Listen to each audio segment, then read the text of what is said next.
नमस्कार पेंशनर्स, मैं मनोज सुराजी। बजट सत्र आ गया है। आज अभिभाषण के साथ ही बजट सत्र की ऑफिशियल औपचारिक शुरुआत हो गई है पेंशनर्स। और पेंशनर्स आप लगातार इंतजार कर रहे थे। बहुत सारे नेता ये दावा ठोक रहे थे कि बजट सत्र में अब खबर आ जाएगी। तो अब कितने दिन शेष बचे हैं?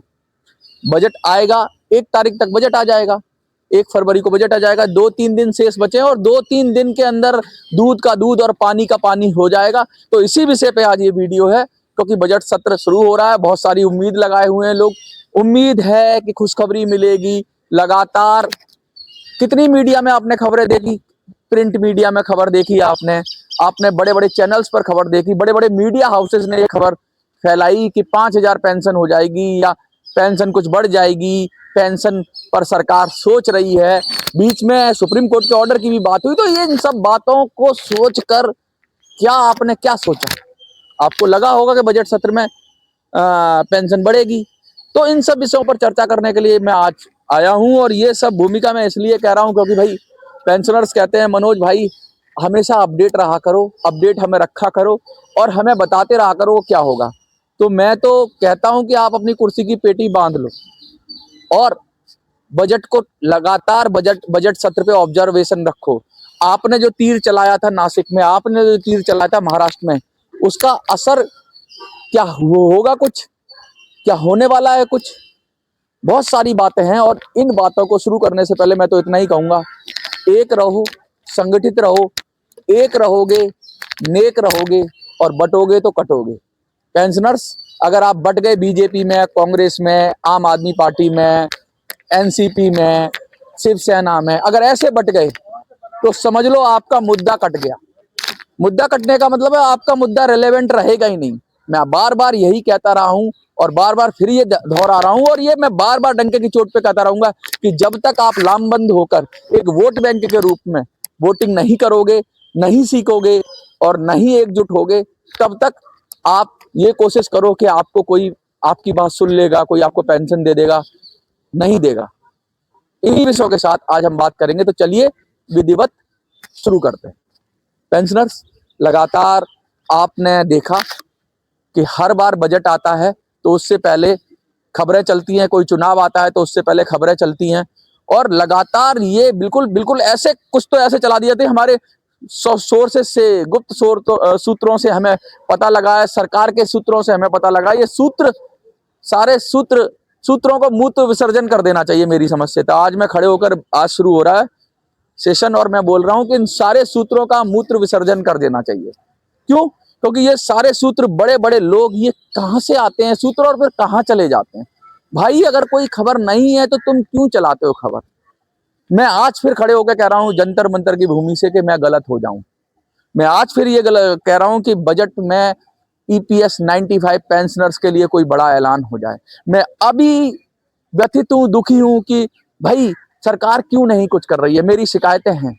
इस समय देश में गर्मी का माहौल है। यूजीसी पर आप देख रहे हैं लगातार प्रोटेस्ट हो रहा है। यूजीसी के जो नए नियम आए हैं उन पर प्रोटेस्ट हो रहा है। हर चीज को मुद्दा बनाया जा रहा है। यूजीसी वाला मुद्दा बन रहा है, ठीक है। इससे पहले और बहुत सारे मुद्दे बने देश के अंदर, लेकिन पेंशनर क्या आपका मुद्दा कभी बना? पेंशनर आपका मुद्दा बन ही नहीं पाता है क्योंकि पेंशनर आप वोटर नहीं बन पा रहे हो।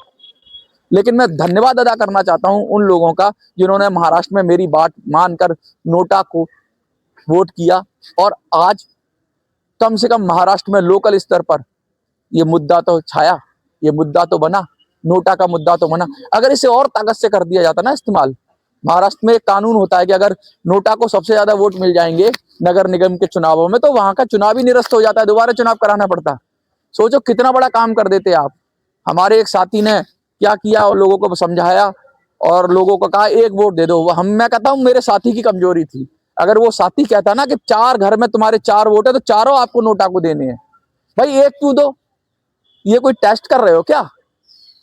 जब आप टेस्ट कर रहे हो यानी आपको अपने आप पर विश्वास नहीं है, आपको अपने आप पर भरोसा नहीं है, आपको अपने आप पर आपका संकल्प अधूरा है, आपके मन में डाउट है, तभी आपने ऐसा किया। पूर्ण संकल्प के साथ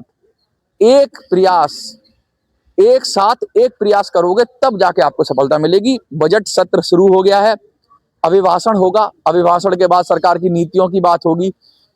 पहले सत्र में दो चरणों में ये सत्र है, 65 दिन का ये सत्र है, टोटल 65 दिन का है। 28 तारीख से शुरू हो रहा है और 2 अप्रैल तक जाएगा। बीच में एक ब्रेक लगता है, 13 तारीख के बाद ब्रेक लग जाएगा और फिर शायद मार्च में शुरू होगा और फिर 2 अप्रैल तक चलेगा। तो ये जो बीच में थोड़ा सा गैप रहेगा, लेकिन 40-45 दिन तो लगातार संसद चलेगी ही चलेगी। बहुत सारी बैठकें होंगी संसद की। क्या पेंशनर्स EPS 95 की कोई बैठक होगी क्या? क्या लग रहा है आपको? इतनी खबरें तो बहुत पढ़ ली थी आपने, पेंशन तो रोज बढ़ रही थी आपकी। क्या बैठक होगी? क्या कोई सोचेगा भी इस तरफ? क्या लग रहा है आपको? कमेंट में जरूर लिखना लग रहा है। तब सोचेगा जब आपका मुद्दा बनेगा। अरे कहीं कोई खबर नहीं है, कोई पॉलिटिकल पार्टी ने, आपके बड़े नेता ने, राहुल गांधी जैसे बड़े नेताओं ने, या फिर लालू यादव जी जैसे, तेजस्वी जैसे, या फिर इधर देख लो आपके जो बहुत आजकल एक्टिव हो रहे हैं, मुलायम सिंह के बेटे हैं, क्या नाम है उनका, तो मैं नाम भी भूल जाता हूँ। इन नेताओं का नाम इसलिए मैं भूल जाता हूँ इन नेताओं का कि अखिलेश यादव जी के भाई, ममता बनर्जी जी, क्या इन सब ने कभी EPS 95 पेंशनर्स के लिए कोई बात की है विपक्ष वालों ने? और पक्ष वालों से तो उम्मीद ही क्या करें, पक्ष वाले तो मिल लेते हैं, गुलदस्ता ले लेते हैं। अभी हाल फिलहाल एक मैंने फोटो देखा है कि बीजेपी के अध्यक्ष को हमारे सम्मानित एक बुजुर्ग पेंशनर्स हैं, उन्होंने वो दे दिया अपना एजेंडा। अरे किस किस को समझाओगे? हर बार एक नया बीजेपी का अध्यक्ष आ जाएगा, अब उसको समझा रहे हैं।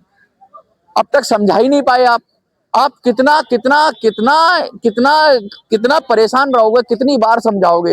ये समझ क्यों नहीं रहे हैं? क्योंकि आपके प्रयास में कमी है पेंशनर्स, आपके मोटिवेशन में कमी है पेंशनर्स, आपके कहने के लिए जो चाहिए ना जिगरा, उस जिगरे में कमी है कहीं ना कहीं। सीधा कह नहीं पा रहे हो। आप बीजेपी के अध्यक्ष से मिलते हो, जाके आप उनको बताते हो कि ये हमारी समस्या है, तो आप तो प्रधानमंत्री से ही मिल चुके हो, अब नए अध्यक्ष को बता रहे हो। भैया सबको पता है, लेकिन सबको ये भी पता है कि पेंशनर्स कुछ करने वाले नहीं है, पेंशनर्स के बस का कुछ नहीं है, ये पार्टियों में बटे हुए हैं, ये पेंशन के नाम पर वोट नहीं देते हैं, इनकी जिंदगी आराम से चल रही है, इनको जैसे चाहे वैसे कर लेंगे। ये सबके दिमाग में जा चुका है और ये हमारा विरोध नहीं करेंगे, क्योंकि आपने शपथ ले ली है पेंशनर्स के नेताओं ने कि हम सीधा आकर टक्कर पर आकर किसी भी नेता का विरोध नहीं करेंगे। अरे पक्ष का तो छोड़ो, विपक्ष का भी विरोध नहीं करते हैं ये लोग। पक्ष से मिलके आ जाते हैं, विपक्ष से भी मिलके आ जाते हैं इनके। अरे भैया ऐसे मांगने से भीख भी नहीं मिलती। बिन मांगे मोती मिले और मांगे मिले ना भीख, तो ये भीख भी नहीं मिल रही है। और भीख नहीं, ये तो अधिकार है। कहते हैं कि पेंशन अधिकार है, हक है, तो हक कहाँ गया आपका? सब आ रहे हैं, सब प्रोजेक्ट पास हो रहे हैं, एरा गैरा नथु खैरा सब प्रोजेक्ट लेके चले जा रहे हैं, सब कुछ ना कुछ करे जा रहे हैं, लेकिन आपका नंबर नहीं आ रहा है। हम कहते थे कि बुजुर्गों को सबसे आगे रखेंगे, बुजुर्गों को सबसे पहले रखेंगे, बुजुर्गों को सबसे पहले हक और अधिकार देंगे, लेकिन आज बुजुर्गों को सबसे पीछे, प्रायोरिटी में सबसे पीछे हैं। नरेंद्र मोदी जी की प्रायोरिटी में बुजुर्ग सबसे पीछे हैं। क्यों? क्योंकि बुजुर्ग सोच रहा है कि मैं तो असहाय हूं, मैं तो निर्बल हूं, मैं तो कमजोर हूं। अरे भाई वोट तो दे सकते हो, वोट दे के आ जाओगे बीजेपी को, वोट दे के आ जाओगे कांग्रेस को, वोट दे के आ जाओगे बसपा को, वोट दे के आ जाओगे सपा को, वोट दे के आ जाओगे JDU को, वोट दे के आ जाओगे शिवसेना को, वोट दे के आ जाओगे NCP को, वोट दे के आ जाओगे कोई भी पार्टी है, किसी भी पार्टी को, और फिर कहते हो कि तुम्हारी बात सुन ली जाएगी। अरे राजनीतिक रूप से कब तुम वोट बैंक बनोगे? मुझे ये सवाल का जवाब दो। मैं क्यों ऐसा बोलता हूँ, बार बार बोलता हूँ? क्यों? क्या मैं भी पॉलिटिकल पार्टी बना सकता हूँ? फिर लोग कहने हैं मनोज तो नेतागिरी कर रहा है। मैं तो देख रहा हूँ आपका लड़ो, लड़ने से पहले ये भी तो देखो कितने लोग साथ हैं। आप में से 20 लोग खड़े हो जाएंगे, कहेंगे बकबक करता रहता है, हमेशा नेगेटिव बात बोलता है, पॉजिटिव बात नहीं बोलता। लेकिन आज मैं खड़े होकर जंतर मंतर पे कह रहा हूं कि भैया खोखली झूठी नकली खबर से क्या ही मिल जाएगा। सबसे पहले तो चाहे नेगेटिव ही हो, सच्चाई को स्वीकार कर ले, फिर हम अपना रास्ता तलाशें। मैं तो यही कह रहा हूं, एक ही रास्ता है, पहले सच्चाई को स्वीकार करो कि आपके ये जितने भी नेता हैं या जितनी भी पॉलिटिकल पार्टियां हैं, ये आपके मुद्दे से इनको कोई सरोकार नहीं है, कुछ नहीं है। सबसे पहली सच्चाई ये स्वीकार कर ली तो आपको अपने पाप खुद ही हरने पड़ेंगे।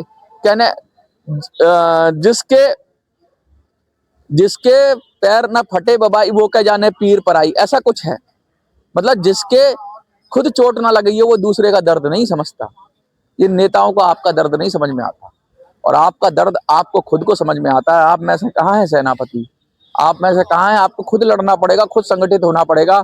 और संगठन बना भी लें तो ऐसे संगठन बने हुए हैं जो नेताओं की चमचागिरी करते हैं। आज मैं यहाँ खड़ा हुआ हूँ, मैं इसलिए आपको ये वीडियो बना रहा हूँ, ये नहीं कि अपना मन में जो कुछ भी आ रहा है वो आपको कह दे रहा हूँ। मैं इसलिए बना रहा हूँ कि आज उन सब खबरों का एक अकेला मैं था शायद, और एक आध होगा तो मुझे पता नहीं, जो ये कह रहा था कहीं से कोई खबर नहीं आ रही है। एक अकेला मैं था। बाकी सब बड़े बड़े मीडिया हाउस ये कह रहे थे कि बजट सत्र में पूरे चांसेस हैं, पूरा चांसेस हैं। तो आज, और मैंने ये भी कहा था कि मैं गलत हो जाऊं वो सारे सही हो जाएं। एक तरफ हजारों यूट्यूबर, बड़े बड़े मीडिया हाउसेस, सबकी खबर, और एक तरफ मैं आपको बता रहा था कि भैया अभी कोई चर्चा नहीं हो रही है। देखता हूं, मैं चाहता हूं, मेरी दिली तमन्ना है कि मैं ही गलत रहूं, वो सही हो। आज बजट सत्र आज बजट सत्र की शुरुआत है, अभिभाषण की शुरुआत है। आज अभिभाषण में शायद मुद्दा आ जाए आपका, जो अभिभाषण है, जो सरकार की नीति के बाद अभिभाषण होगा, फिर आर्थिक सर्वेक्षण की रिपोर्ट पेश होगी, उसके बाद बजट पेश होगा। और बजट में फिर ये मत कह देना कि बजट में ईपीएस 95 के लिए भी, पेंशन के लिए, फंड के लिए पैसा दे दिया। वो तो हर साल देते हैं, वो खबर नहीं होगी, वो झूठी खबर है। वो तो हर साल पैसा देती है सरकार, क्योंकि उसको अपना कंट्रीब्यूशन देना पड़ता है ना पेंशन के मद में। 1000 मिनिमम पेंशन की जो बात करते हैं, उसको पूरा करने के लिए और चीजों के लिए सरकार देती है पैसा। तो वो तो हमेशा से आता है और हमेशा रहेगा। वो उसको खबर बना के ये लोग, नेता लोग, अपनी अपनी दुकान न चमकाएं। बजट में अगर अच्छी खबर आती है तो सबसे पहले तो सबसे ज्यादा खुशी मुझे होगी, और किसके गलत होने पे? मेरे गलत होने पे। 3 दिन शेष हैं, 2-3 दिन के अंदर दूध का दूध और पानी का पानी हो जाएगा। इसके बाद आप अगर सारी खबरों से तंग आ गए हो, सारे चैनलों से तंग आ गए हो, बड़े बड़े मीडिया हाउस सबसे तंग आ गए हो, तो फिर एकजुट हो जाना मेरे साथ, और फिर हम एक साथ लड़ेंगे। जैसे महाराष्ट्र के नासिक के लोग एकजुट हुए, थोड़े से हुए। अब अगर वो एक घर में से 5 के 4 या 5 मेंबर है, 5 के 5 एकजुट हो जाते तो आज कहानी कुछ और होती। लेकिन मुझे लगता है लोग समझने लगे हैं, लोगों के अंदर इतनी विचारशीलता आ गई है, लोगों के अंदर समझ में आ गया कि कोई पॉलिटिकल पार्टी उनका भला नहीं करेगी, अपनी लड़ाई खुद लड़नी पड़ेगी। तैयार हो जाओ, सजग हो जाओ, और इसी कामना के साथ कि बजट सत्र में कुछ अच्छा हो, इसी उम्मीद के साथ कि बजट सत्र में कुछ खुशखबरी मिले, इसी उम्मीद के साथ कि मैं गलत साबित हो जाऊं, आज की वीडियो का समापन करते हैं। जय हिंद, जय भारत।